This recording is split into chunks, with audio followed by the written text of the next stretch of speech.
Have you ever felt lost in your spiritual journey and didn't know how you were going to get through the tough challenges of life? Well, in this video, I'm going to share with you 4 phases that I believe every Christian goes through, things that I wish I knew when I was in my 20s and 30s and when I first came into the faith.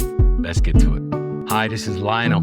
Welcome back to the channel. For 24 years, I spent as a pastor. And today, I spend my time helping people in high-ranking authorities work through the issues of faith, spirituality, and culture.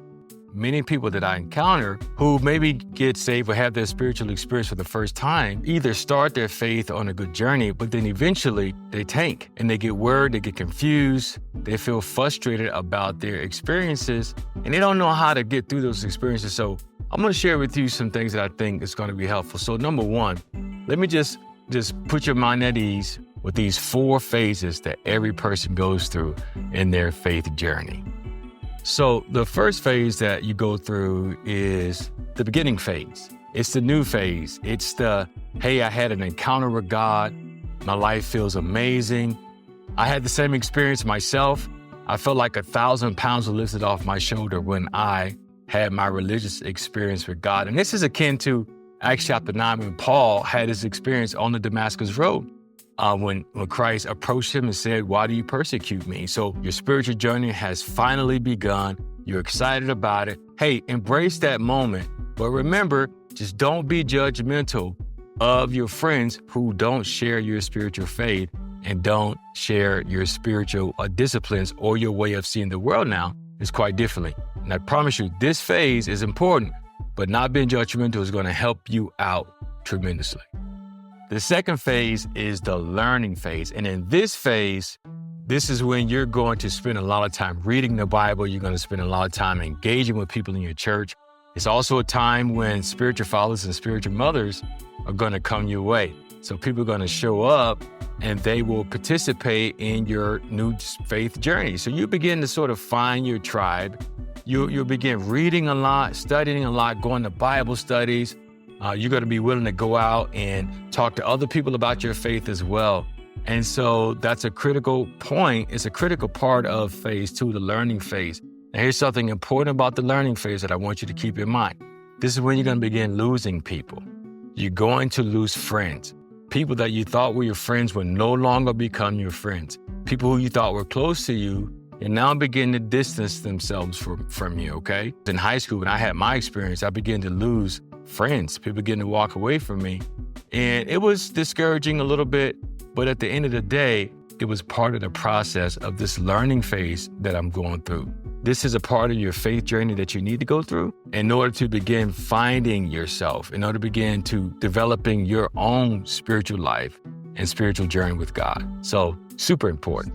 The third phase is the calling phase. This is when you're no longer happy with just having a job. You actually have a calling, something that you want to do, okay? You're going to begin understanding what you're good at and what you're not good at. And you're asking questions from mentors about, did God call me to do this or do that? And how does my personal talents and abilities line up with this phase of your life? So in this phase, I like to tell people, hey, take a personality test. Find out what your spiritual gifts are. Doesn't mean it's exhaustive. It only means that you are using some tool or resource that's going to help you go through what am I good at and what I'm not good at, and what are the most valuable characteristics and traits of my personality do I bring to the church that can help out many people. I'd encourage you to read a book. It's going to show up on the screen called Purpose-Driven Life by Rick Warren. That's a good piece of work that'll help you begin understanding how your gifts match up with your calling. So the fourth phase is a darkness phase.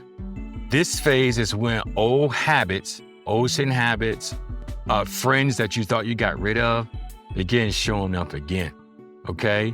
This is when you thought you had gotten over drugs, or you thought you had gotten over depression, or you thought you had gotten over all of these experiences, negative experiences in your life, but they begin to show up again. The darkness phase, it will feel like God is not answering your prayers. And I don't know about you, but that is a hard place to be, man.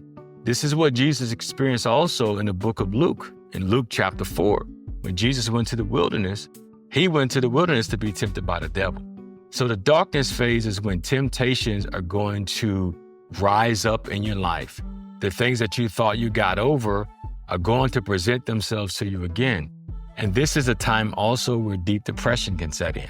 So if you struggle with depression, guess what? During this time in your spiritual growth and journey, that depression may show up again. And this is when you're going to learn a critical point. A critical point is this, that just because you came to know Jesus does not mean that your spiritual growth and development is over with. But part of growing in your faith is going through the valleys, right? Being on the mountaintop, hey, man, everything is good. But then going down into the valleys where everything sucks. And you feel like, man, God is not with you. God's not answering your prayers. That you feel like your sin's showing back up. Everything you're trying is not really working out. And it can become extremely discouraging to you. So this is important time for you to have people around you. Have a faith group, small group. Spend a lot of time in prayer. This is when having mentors around you or a prayer partner or a small group are essential for helping you to get through these dark moments. Mother Teresa also went through years, and she put in her personal journal where she felt like her relationship with God had tanked, that God wasn't answering her prayers. And she was doing this while she was helping out homeless and the poor people in Calcutta, India. And so another critical piece about going through the darkness is you have to keep serving. Keep going to church. Keep talking to people. If you need to go to counseling, this is a time for you to get a spiritual director or a counselor that can be critical, right? If you think about this whole process that we've talked about, everything is new. The first phase, everything is new. Everything's exciting. The second phase is you're learning, right?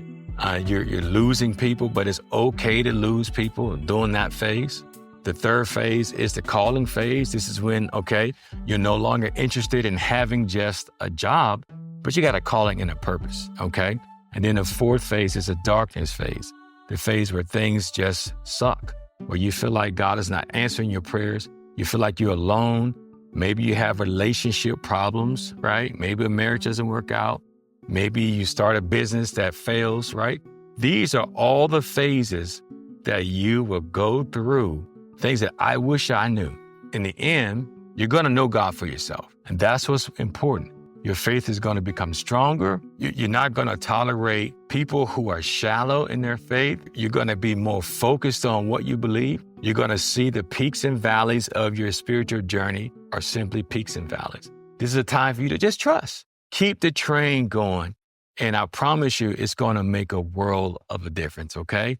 I want you to watch the next video that's coming up on the screen because I think it's going to help you. It's going to share with you some scripture verses that help you get through the tough times in your life. So thank you for watching this video. And remember, God has a purpose for you. And as long as you stick to it, you will meet the purpose that God has for your life, okay? Salute. Peace. I need that peace of mind. A wise man once told me, seek it and ye shall find. I guess I'm walking blind.